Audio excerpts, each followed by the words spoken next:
শুভ নববর্ষ। আজ আমরা বর্তমান শিক্ষা সংশ্লিষ্ট কিছু গুরুত্বপূর্ণ বিষয় নিয়ে এখানে আলোচনা করব। সর্বপ্রথম, এবছর আসাম স্কুল এডুকেশন বোর্ড পূর্বে যেটা AHSEC ছিল, সেই বোর্ডের পক্ষ থেকে HS ফার্স্ট ইয়ারের ছাত্রছাত্রীদের জন্য সাবজেক্ট বিষয়ক যে নোটিফিকেশন এসেছে, একটা নতুন পরিবর্তন এসেছে এখানে, সে বিষয়ে সামান্য আলোকপাত করব।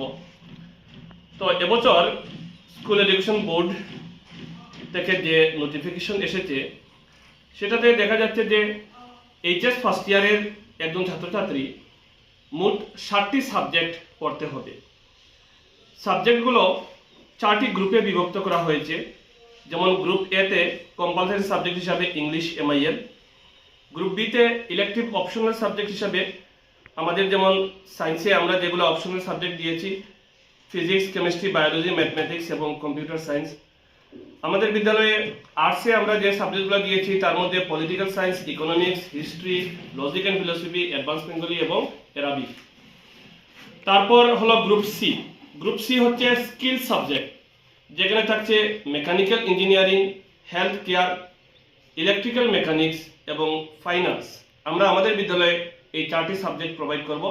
এমনিতে কাউন্সিলের পক্ষ থেকে দীর্ঘ একটা লিস্ট রয়েছে সাবজেক্টের।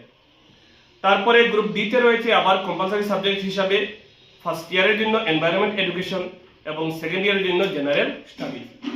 তো লক্ষণীয় বিষয় হচ্ছে ছাত্রছাত্রীরা গ্রুপ এর 2টি সাবজেক্ট ইংলিশ MIL কম্পালসারি হিসেবে পড়বে, এবং যদি আর্টসের ছাত্রছাত্রী হয় তাহলে অপশনাল ইলেকটিভ সাবজেক্ট 3টা নেওয়ার পাশাপাশি, যেমন elective subject political science, economics, history, এই 3টি নেওয়ার পাশাপাশি কম্পালসারি হিসাবে একটি স্কিল সাবজেক্ট নিতে হবে, যেমন মেকানিক্যাল ইঞ্জিনিয়ারিং বা হেলথ কেয়ার ইত্যাদি একটি সাবজেক্ট কম্পালসারি হিসাবে পড়তে হবে। এবং সেই সাথে গ্রুপ ডি থেকে একটি সাবজেক্ট সে অবশ্যই পড়তে হবে ফার্স্ট ইয়ার বেলায়, এনভায়রনমেন্ট এডুকেশন। এছাড়াও আরেকটি গুরুত্বপূর্ণ বিষয় ছাত্রদের লক্ষ্য রাখতে হবে যে এখন পূর্বের মতো বাংলার সাথে অ্যাডভান্স বেঙ্গলি আর পড়তে পারবে না। এখানে যেটা নোটিফিকেশন এসেছে সেটা হচ্ছে একটি সাবজেক্ট যদি MIL হিসাবে একজন ছাত্র নিয়ে থাকে তাহলে সেই সাবজেক্ট সে অ্যাডভান্স ল্যাঙ্গুয়েজ হিসাবে নিতে পারবে না। আজ পয়লা বৈশাখ, নববর্ষের শুভেচ্ছা সবাইকে। আমি যে ব্যাপারটা আপনাদের কাছে তুলে ধরতে চাচ্ছি সেটা হলো শিক্ষা বিকাশ সিনিয়র সেকেন্ডারিতে দীর্ঘদিন থেকে বাংলায় আর্টস পড়ানো হচ্ছে। বিগত বছর থেকে ইংরাজিতে ইংলিশ মিডিয়াম আর্টস শুরু হয়েছে। তার আগের বছর 2023 থেকে আমাদের সায়েন্স স্ট্রিমও শুরু হয়ে গেছে। তো সদ্য প্রকাশিত মাধ্যমিকের রেজাল্টের পর আমরা অ্যাডমিশন প্রক্রিয়াও শুরু করে দিয়েছি। আমাদের কিছু স্কলারশিপ স্কিম রয়েছে।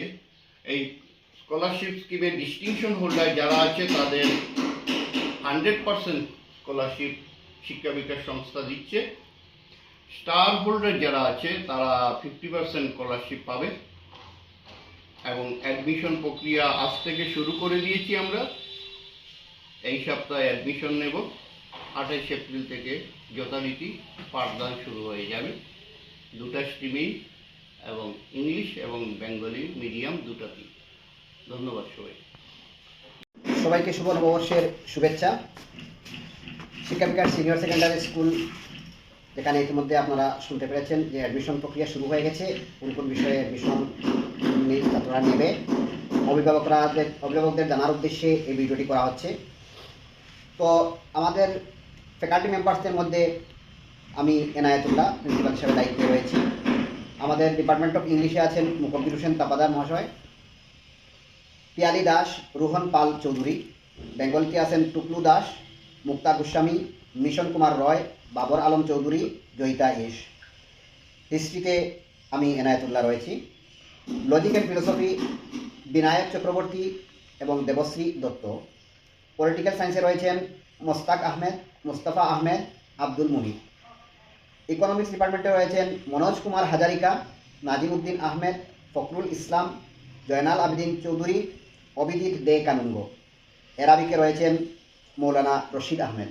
এই হচ্ছে আমাদের আর্টস বিষয়ক ফ্যাকাল্টি, আর্টস স্ট্রিমের ফ্যাকাল্টি। এবার আমাদের এখানে যে সায়েন্স 2023 থেকে চলে আসছে, সেখানে যারা টিচিংয়ের সঙ্গে জড়িত রয়েছেন, ফিজিক্স ডিপার্টমেন্টে রয়েছেন অলোক দত্ত, আশিকুর রহমান চৌধুরী, কেমিস্ট্রিতে রয়েছেন জাকির হোসেন, পৌলমী চৌধুরী, কম্পিউটার সায়েন্সে রয়েছেন সন্দীপ কানু এবং সপ্তর্ষি স্যার, বায়োলজিতে রয়েছেন সুস্মিতা সেন, সুমি পুরকাইস্ত, ম্যাথমেটিক্সে রয়েছেন রুহুল আলম, পৌলম কান্তি রয়, স্কিল্ড সাবজেক্টের জন্য নাসির আহমেদ বিটেক এবং বিপ্রজিৎ দে মহাশয়। এই হচ্ছে আমাদের বর্তমান ফ্যাকাল্টি মেম্বার্স যারা আমাদের সঙ্গে কর্মরত রয়েছেন।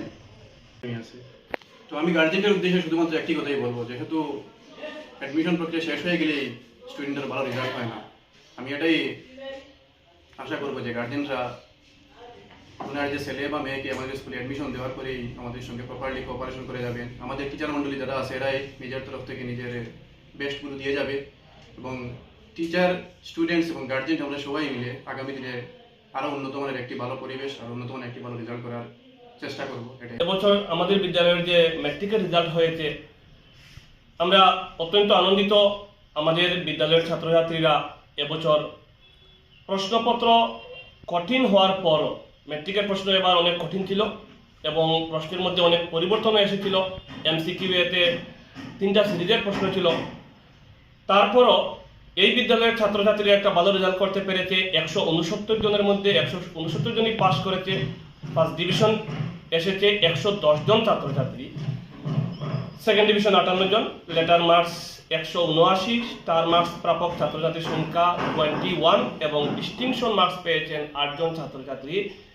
100 এর মধ্যে 100 মার্কস অর্জন করতে পেরেছেন 11 জন ছাত্রছাত্রী অ্যাডভান্স ম্যাথমেটিক্স সাবজেক্টে। তো বর্তমান এই পরিস্থিতিতে যখন